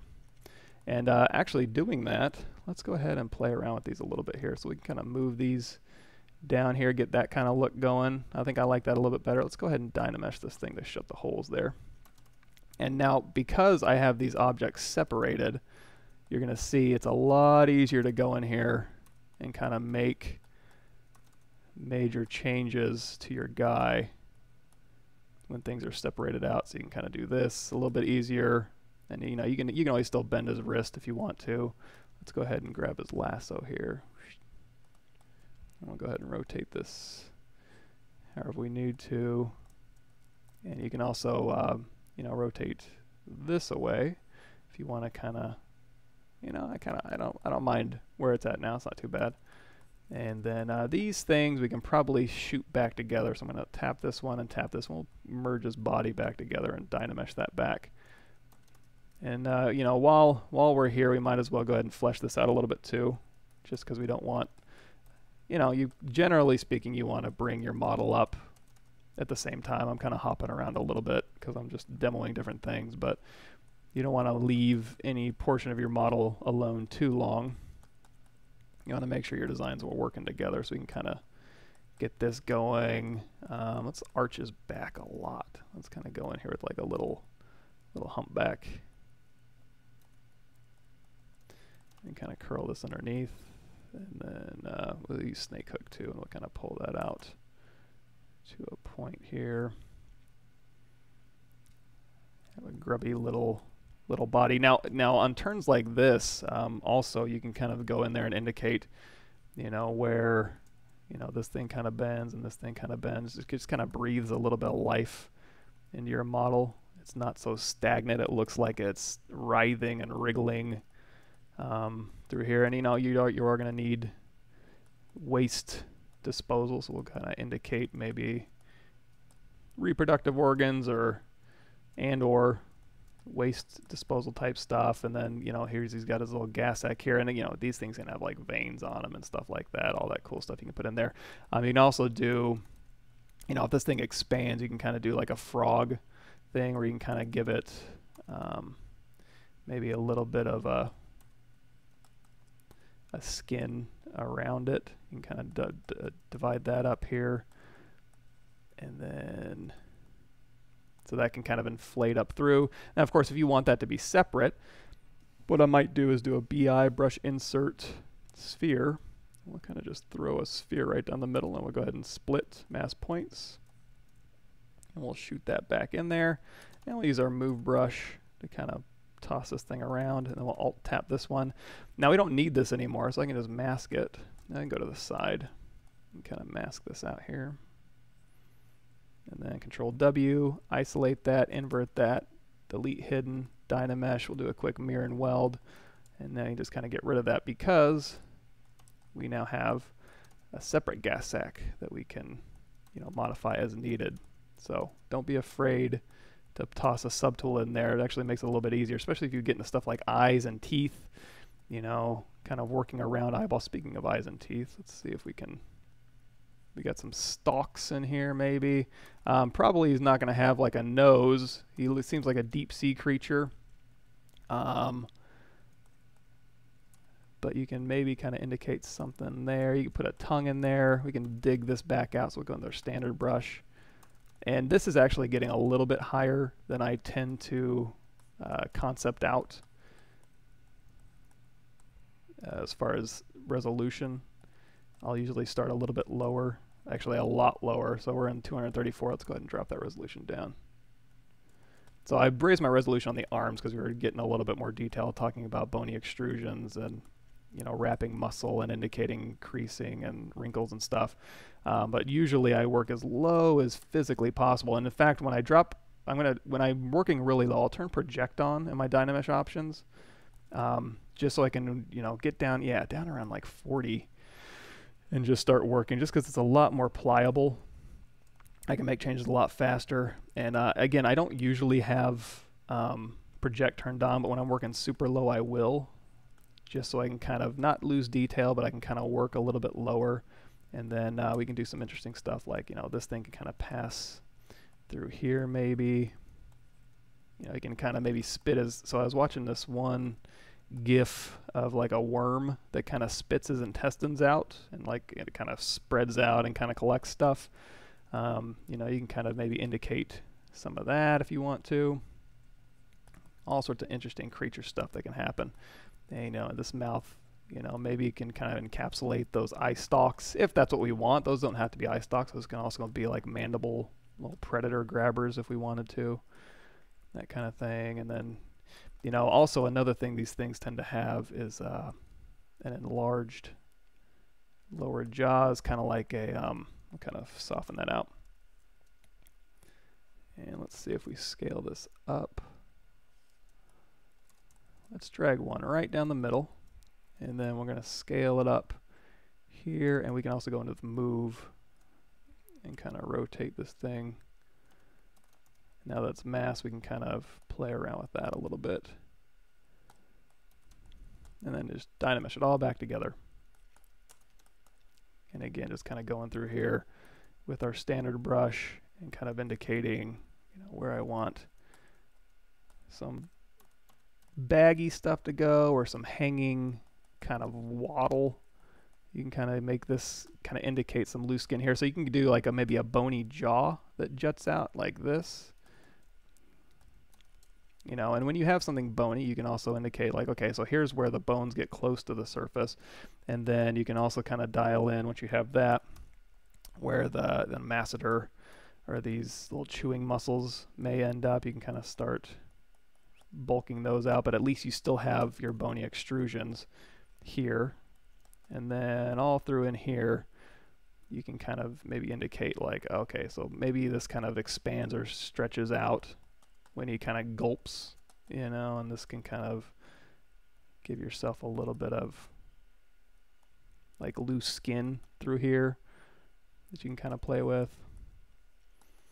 So yeah, when something expands a lot and then kind of folds down in on itself, you're going to want to, you know, again, indications of loose skin. Now you don't have to go in final on that because obviously you're going to be doing a lot of detailing later on, but you can kind of just give indications if you wanted to like, get this in the game really quickly as is and see if it plays. At least from a distance you'll be able to see like, oh yeah, that skin kind of works and these things kind of work. And if you want to put in a little bit more exoskeleton stuff, we can start building in like maybe some plates, some articulated plates through here, you know, where these things might bend a little bit.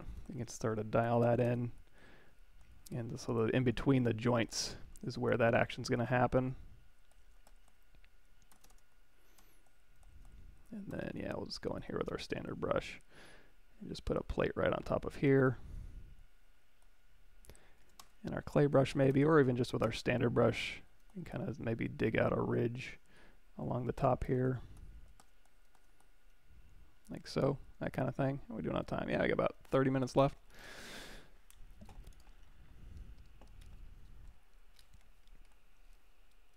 Cool. So merging the Z-sphere with the base mesh, basically I just made a unified skin for both. Well, I made a unified skin for the Z-sketch and then an adaptive skin for the armature, which is way down here when you have a Z-sphere, and then I just merged them both together and then DynaMesh them together. But yeah, these videos will be available to you here, Pavlovich Workshop, and you know, be sure and check out the other people there too. They're really good.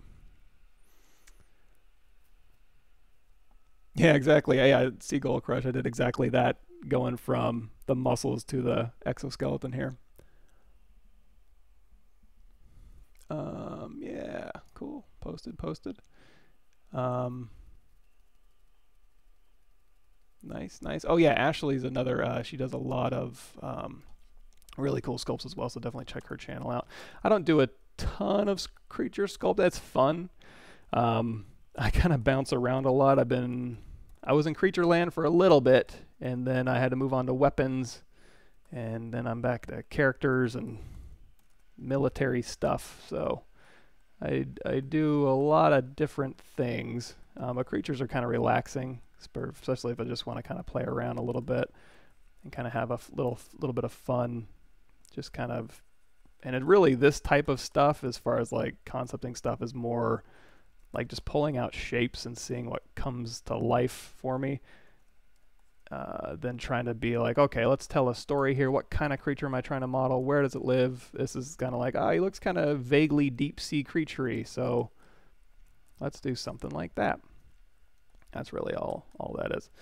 So interiors of mouths can sometimes be really interesting too. If you go Google like lizard mouth, and you'll see a lot of lizards and snakes yawning, and they have so much interesting stuff going on inside of their mouths, like little pockets and glands and all sorts of stuff. So definitely check that out. Also along sides here, when you have a mouth open and closed, and this eye stalks might not work that well here, but you can kind of sometimes have like overlapping, again, when I was talking about that loose skin, you can have like, the dog lips kind of wrinkle, and then also you have this kind of loose skin on the corners of the mouth, so you can open your mouth really big, and then when you close it, because you're able to open your mouth really big, you're going to have a lot of loose skin kind of left over, so you can kind of indicate maybe some of that as well. Like so. If we wanted to, Tyler Smith does a lot of this type of stuff, but if you want to, let's go ahead and do BI brush insert. We'll grab just something. I mean, we can just make something here, but you can also put in these dragon bones. You can use, there's a lot of creature insert stuff brush you can do, or you can just go brush insert cylinder here. We can put in one of these. And if we want to do like a frill on the back, I'm going to go ahead and do a split mask points. And you can, if you want to, you can hold down Control Shift and move this back and then tap 1. And that'll just kind of just duplicate those back. And before we DynaMesh those together, you just go in here and kind of just do that kind of stuff. You can also do ArrayMesh if you want. So if we go back through here, ArrayMesh is interesting because let's go ahead and just do that. So we've got this one here. Let's go to our ArrayMesh here. We'll say it's an ArrayMesh, and we're going to offset. Actually, we'll go ahead and lock position, lock size, transpose. I'm going to move this back. So this will be our end one here, and then between those I'm going to repeat, oops, let's go ahead and mush these back here, so we can repeat as many times as we want to here.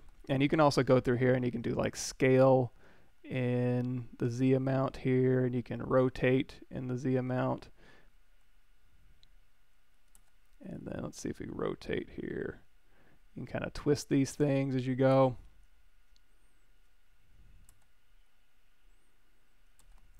But the other cool thing is, because this is just an instance, you can go through here and I can DynaMesh this one. It's not going to DynaMesh them together. They're all separately DynaMesh here, but you're going to see this is my active one. So I can just go through here and like start making modifications to our first one here if I want to. Let's go ahead and DynaMesh that at a slightly higher resolution there. And it'll go ahead and propagate those changes out to the rest of my model here.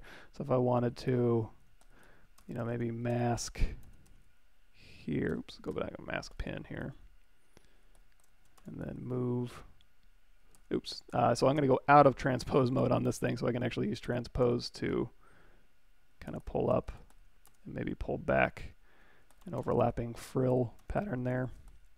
And if I like that, I can go to make mesh, and now it's all one mesh, and now I can go through here and I can use like my spiral brush. So we can go to brush, spiral, and you can kind of start twisting these things around, or hold down Alt and twist them this way. And you can kind of start getting some cool undulating kind of patterns here. We kind of just move these things around and all that cool stuff. So you can kind of do neat, interesting ways to kind of get complex shapes really quickly, like so. Let's go ahead and DynaMesh that as well. And we'll kind of, let's go through and inflate this. I do want to have a little bit more breathing room in between, so I'm going to pop these arms out just a bit, because I am getting a little bit cramped with the chest in there, and then going through here with the armpits here. So again, as we're going through, now we can start dialing in, like maybe he's got a little serratus anterior right through there, and that goes to his little weirdo obliques, and you can go in here with your clay brush and kind of start making these pop. You can go into solo mode. Let's go ahead and, there we go. Start giving little indications of, again, this kind of fibrous or covering obliques kind of can just swim over their underlying forms here.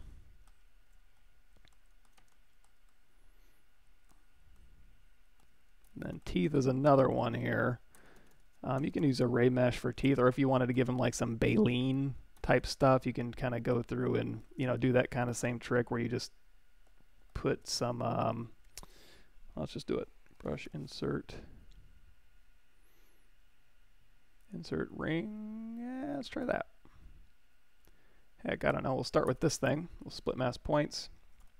And since these are open, I can go through here with my inflate and just kind of inflate those down. Maybe simplify those a bit. And we'll go ahead and rotate these around. And then again, I'm just going to go into ArrayMesh here.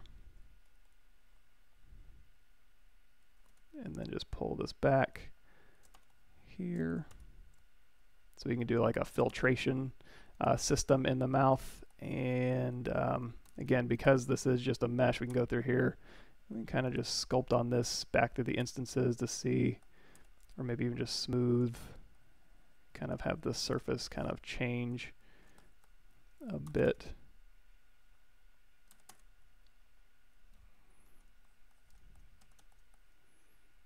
And now we'll go ahead and make a mesh, and then we can just go in here with our move brush and kind of pack this around and in. That kind of thing. But for this creature in particular, I think I'm going to do is do some teeth probably.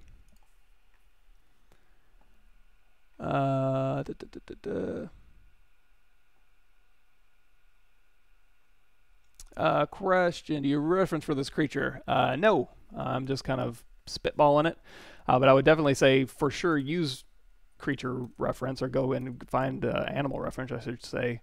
It'll help your creature kind of look a little bit more feasible, you know, if you kind of draw from real life. And believe me, there's some weirdo creatures out there, so there will be no shortage of actual creatures that exist that you'll be able to pull from as far as reference and inspiration from. But for now, right now, I'm just kind of, I'm spitballing it.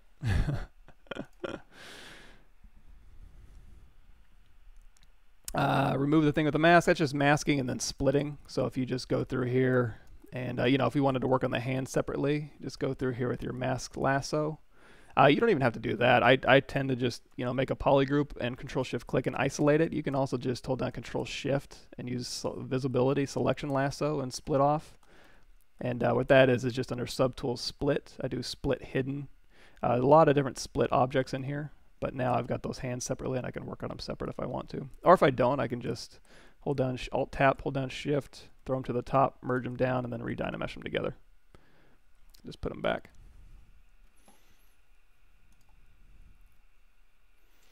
Look at the arms. The edge are sharp and not looking so well. Let's see. I mean, all that is really just kind of fixing if you don't like the arms. Just going in here with your clay brush and just kind of sculpting. Not a huge deal. And going through here, and again, it's just standard brush, Damien standard brush, and kind of dialing in, you know, where these forms are going to go, and then how the triceps fit in. So it's literally just correcting, you know, with your shapes. And let's go ahead and turn that alpha off. So if your stuff isn't looking good, then go in and fix it. You know, get reference and just go through here. And if it needs to go out more, you can use your clay brush. If it needs to go in more, you can use your standard brush or your Damien standard brush or your H polish, you know, any of that stuff. So if we wanted to indicate like, okay, yeah, this triceps going down here and attaching in here, we can kind of just refine this a little bit. And then we can go in here with our clay brush and we can just build up and out like so. And just doing this over and over and over again until your object is where you like it. And then, yeah, and then once you get your forms figured out, then it's time to go in here and start adding in like, I want some gross stuff or some surface detail or tiling some like scales and stuff like that. Just the stuff that doesn't really affect the form, although, you know, some scales obviously can. And spines and things like that. But yeah, you know, put some all that stuff there. But yeah, before I did that, you know, if I decide to do that and then go, you know what, this isn't really working for me, I want to change that shape, you just wasted a lot of time. Well, not a lot of time, but you know, you're going to have to delete or destroy a lot of that work. So if you want to just kind of give quick indications that you don't mind losing, that's fine. You can put them in whenever you'd like.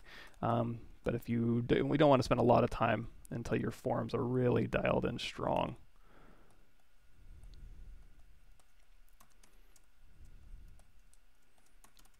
Kind of bow that out just a little bit there.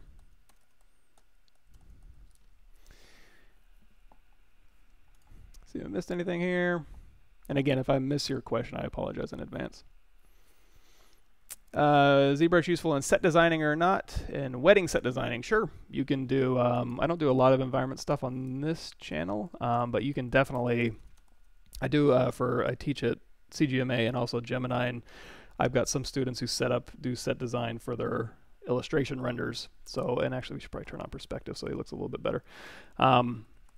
So you can make columns. You do a lot of prop work in ZBrush, and then you can kind of use NanoMesh to kind of populate around or make stairs and stuff. So yeah, you can do set design.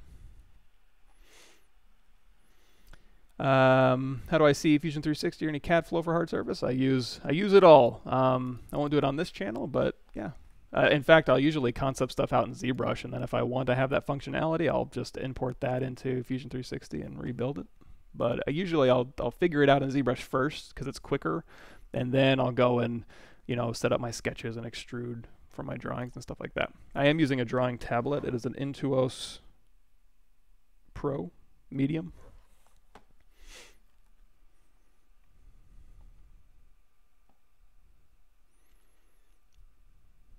Oh, okay, those arm edges, yeah.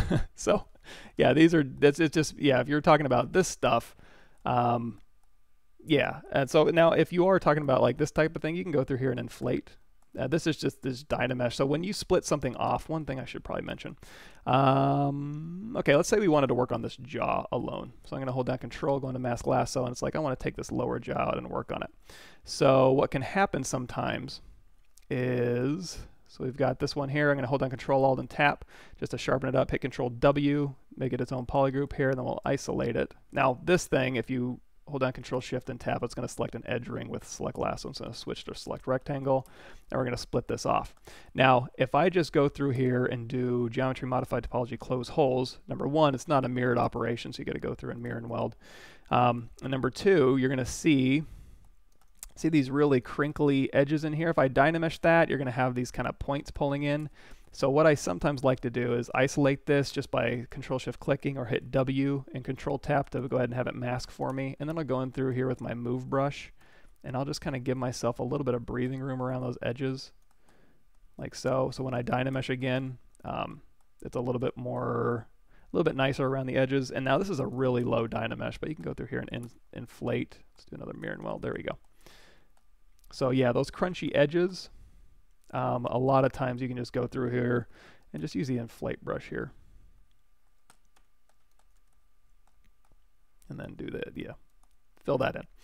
And yeah, and then once you're ready to put those back, just hold Alt Tap, shoot them to the top, merge them down, re-DynaMesh them back together, and then we're back where we started. Of course, I might need to do another mirror and weld here, and then clay brush this back in there. There we go. And yeah, if I did want to do a tongue, it'd probably be something like BI, brush insert. You know what, we'll do a sphere.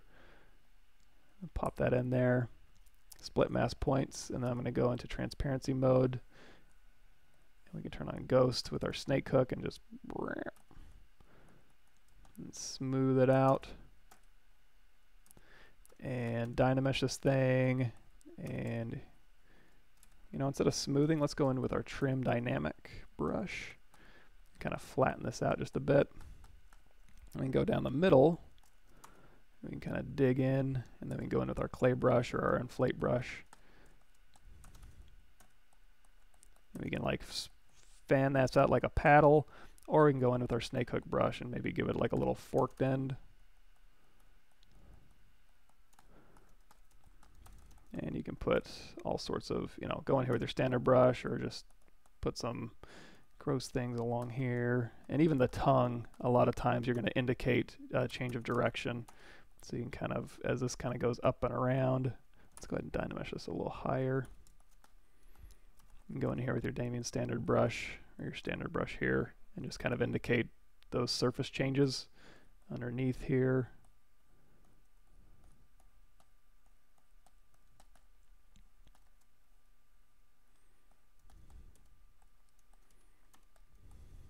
I don't know how appropriate that tongue is for this particular creature, but you know, it's easy to do. So if you don't like it, hey Artify, thanks for showing up.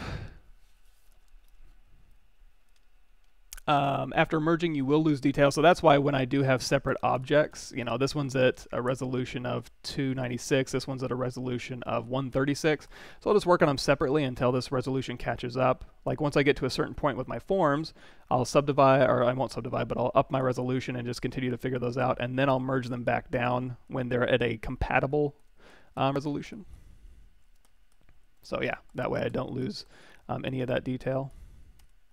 And again, like I said, I like to work at much lower, as low a resolution as I can. Just it makes it a little bit nicer to kind of work with here. Just kind of feeling these things out. And again, even on this side here, if you wanted to kind of pass through, because sometimes you'll have like skin type separating here. Those will kind of sometimes get loose here, kind of like those veins. Also, speaking of veins, sometimes if you look at bodybuilder veins, you'll have a vein, and sometimes it'll do like this, like it collapsed on itself. You can kind of get that kind of vein going through, which can sometimes be interesting. Is it recommended to keep the lens split or joined when exporting for animation? It kind of depends on your pipeline and what kind of creature it is. For this creature, I would probably have it all the same mesh, but that'll be once, you know, I do a lower res or a final version of this for like cinematics or video games. It'll be a low res mesh with normal map information baked in. And let's go ahead and carry this. Does he look kind of weird with collarbones? I think he does, but I kind of like weird. So we can kind of go through here and pull this up and pull this down, and then we can kind of go and maybe fill this up. Let's get rid of that draw menu. I don't know why that popped up. There we go. Now, it's another thing too, when I'm working at this low resolution, I got smooth stronger on. I'm going to crank that Z intensity way down.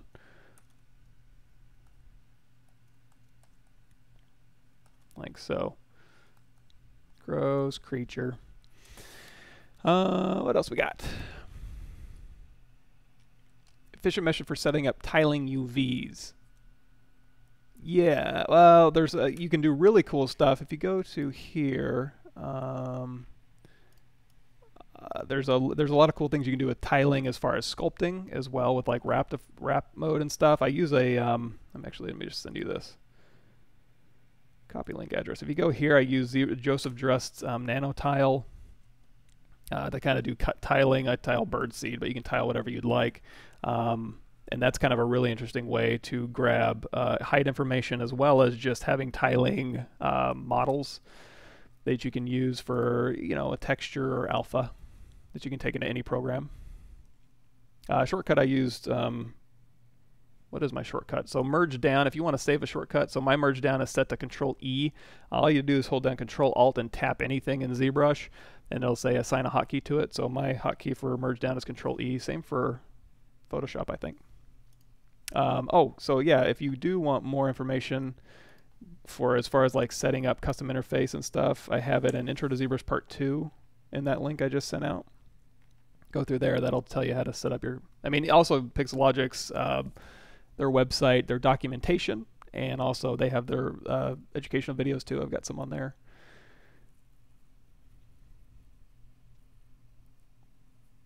Models high poly, you want to animate it in Maya Max. You have to wait so long for each frame. You have to make a cinematic version or a game res version. So you can't, I mean, you can, but if you've got a 30 million polygon mesh, yeah, it's not going to animate very well. So you're going to have to basically ZRemesher or retopologize, bake that detail out to a displacement map and or normal map, that kind of production work. And then when you go to animate that, you can do muscle sims underneath the skin of your model as well, which is kind of cool.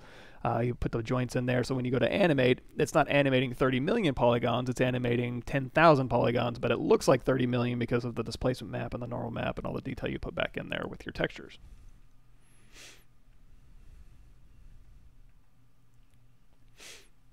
And you can use Decimation Master or ZRemesher. I use ZRemesher a lot and then clean that up with ZModeler for that kind of stuff. Staircase in NanoMesh. I would probably use ArrayMesh. If I, like trying to think of the last, if we do a cylinder here, yeah, we can do a cylinder.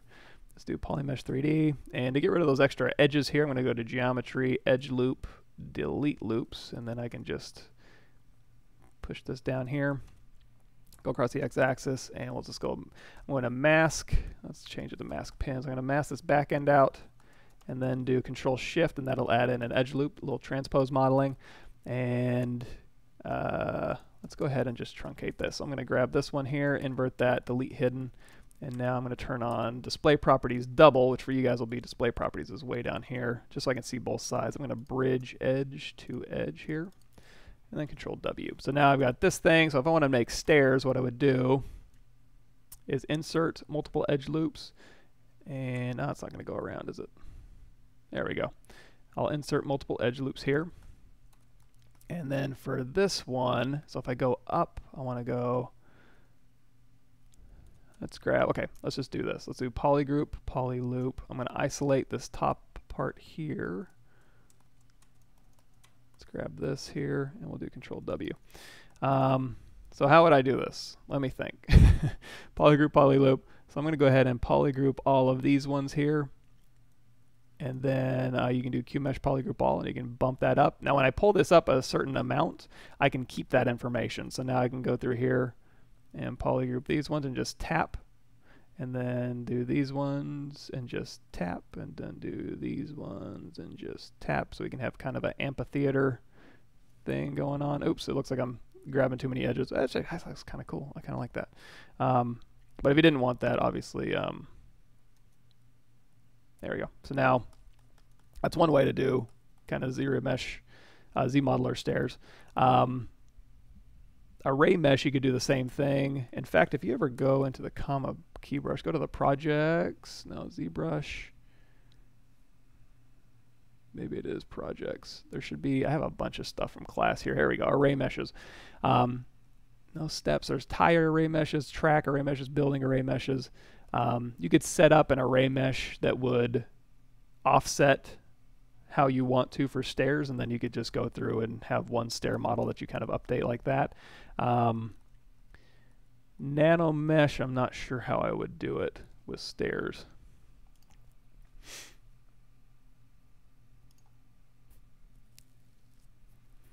Smooth groups brush on split parts. Yeah, so you can smooth. I do that before I ZRemesh something. What a lot of times what I'll do, we'll go back to our creature here. So if you did want to ZRemesh and project the detail back, what we can do is hit Control W on this guy. So here's my detailed model, let's say it is. So now I want to go through here and I want to just make a copy of his head, but we want to have new topology. So I'm going to grab this out and I'm going to duplicate this.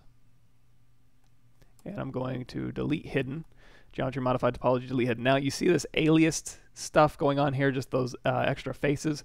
ZRemesher might try and build that in. So what I'll end up doing is you can do polish polygroup border, but what I'm going to do is I'm going to go into my masking menu here, and I'm just going to isolate just those border edges. So mask by features, border edges, invert that mask, and then you can do a deformation polish or polish by features, and you can just kind of polish those out. So now you got a nice smooth line along there. If we go back to this original model, we'll Control Shift Tab.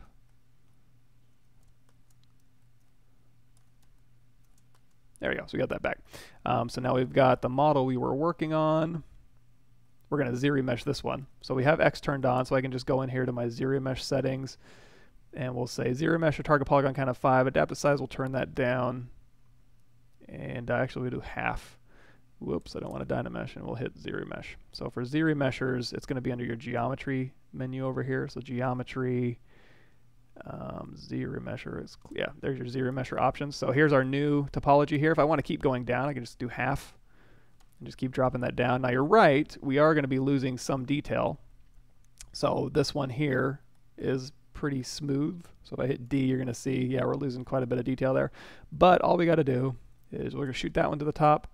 Grab our original mesh, we'll shoot that one to the top. We're just going to have these two showing. And then if I have my Z-sphere selected and my other model selected as well, you can just go through to SubTool, Project, and hit Project All. So we can like Project All, Control D to subdivide, which is geometry divide, and then do a Project All, Control D, Project All. And now we have one with new geometry, but with subdivisions versus our old one that's just a DynaMesh. So we didn't lose any real detail. We still have subdivision history. We can go back down to our original game res mesh if we want to call it that. And then you can put that back up here. If you did want to do a game res mesh, what you can do is you can take your mesh here, go to Z plugin, UV master. We're going to work on clone. Whoops. Why did it take that one? We got this one here. Let's work on clone here. Here we go. We're going to work on clone. There's a lot of different ways you can do this, but we're just going to have ZBrush do the heavy lifting for me. We have symmetry turned on.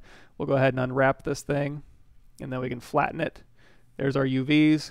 Good enough for me. We'll unflatten that. We'll go ahead and copy the UVs, go back to our original model. We'll paste the UVs, and now let's turn off polypaint there. And now when we have our UVs on this object, we have our high-res mesh. So if we go, for example, go over here to, what are we looking for here? Texture map, create new from UV map. You can turn that on. Now you can see here's our UV map, and we've got the lines on there, all that good stuff. So I'm going to turn that texture off. So really easy to get your details back, really easy to, you know, UV your object, all that good stuff. How are we doing on time? Oh, we're getting towards the end. Any last minute stuff? Hey, Thunder Bunnies, thanks for showing up.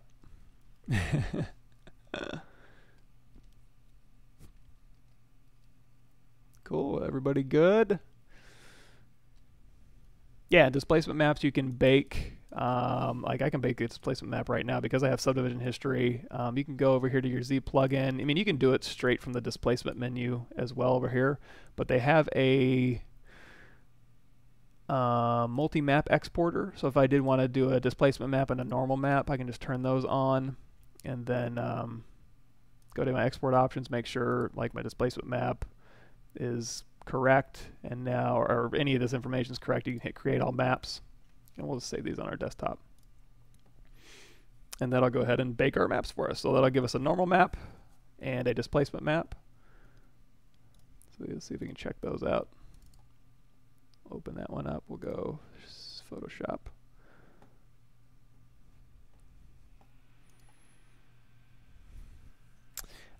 Thin beard for a bust I'm working on. Yes, let me put that in my list of things since I'm going to have to hop to the gym. But let me put that in my streaming topics here. We'll hit that up. I'll do it on my channel. If you show up on my channel, it's going to be Thursday, same time as today. Excuse me. So here's the normal map we created, and let's see how that displacement map turned out. Yeah, so there's our displacement map.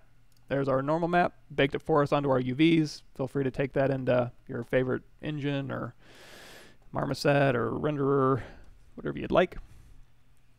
And let's see.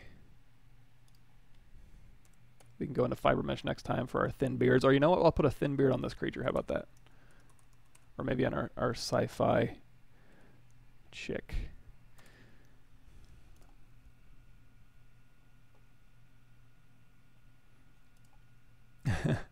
Yeah, if you want more ZModeler stuff, I have on my channel. I mean, obviously, everybody's got their own ZModeler stuff, but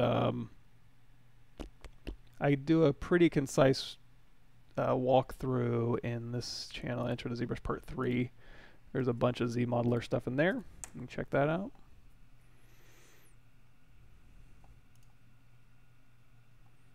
Yeah, that's a good point.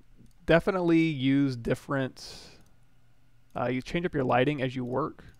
And so right now, what I usually end up doing is just using a matte cap. Now, the thing with matte caps is you can't really change the lighting. So if I go over here to my light, here you can see I can move this around. I can hit render, and it will render a shadow in the direction I want, but it won't change the lighting. So I'm going to go back here to my basic material. And if you want to change the material property, just drag that material over here, go to modifiers, and you can kind of dial in and out that diffuse, or you can change the color of the diffuse if you want to, as well as the specular if you want to make it shinier or not, or tighten up the spec to make it wet looking if you want. Let's go ahead and reset that here. Like so. So however you want to do that. And now because of that, we're using instead of a matte cap, which has lighting baked in, we're using a standard material. So now we can go in here and change the lighting, and that will definitely help you dial in your forms a little bit better as you work, and also work in perspective too. So you can kind of change this out. And if you want to actually add in more, we'll throw in another light here. We can change the color if you want. And you can change the intensity of these lights here. So you can do all sorts of cool stuff with your materials and your lighting, if that's your thing.